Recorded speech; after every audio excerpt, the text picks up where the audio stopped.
HSC 2026 ব্যাচের শিক্ষার্থীরা, তোমাদের জন্য দারুণ সুখবর। তোমাদের পরীক্ষা পেছানো হয়েছে।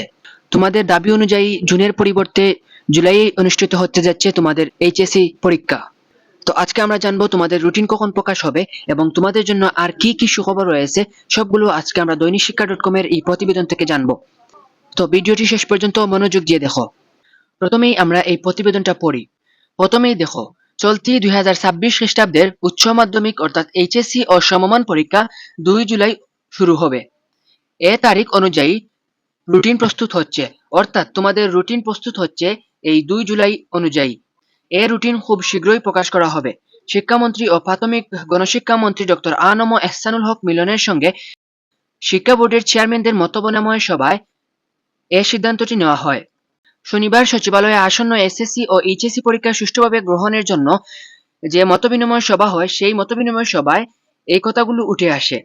সভায় বলা হয়, আগামী এইচএসসি পরীক্ষা 2 জুলাই শুরু হবে এবং চলবে 5 সপ্তাহ ধরে।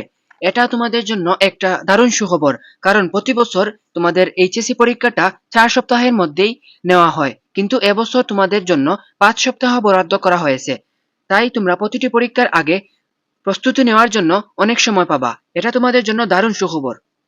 এবং আরেকটি সুখবর দেখো, মতবিনিময়ের এক পর্যায়ে মন্ত্রীর প্রতি নীরব বহিষ্কারের বিষয়ে দৃষ্টি আকর্ষণ করা হলে সর্বসম্মতিতে এটি বাতিলের সিদ্ধান্তটি নেওয়া হয়। অর্থাৎ তোমাদের নীরব বহিষ্কার বা সাইলেন্ট এক্সপেলের বিষয়টি বাতিল হিসাবে সিদ্ধান্ত নেওয়া হয়েছে।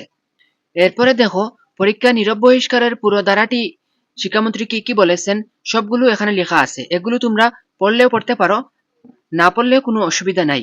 এরপরে এখানে আরো রয়েছে যে এই এসএসসি পরীক্ষার যে শাস্তির কথা বলা হয়েছে সেগুলো সম্পর্কে বলা হয়েছে।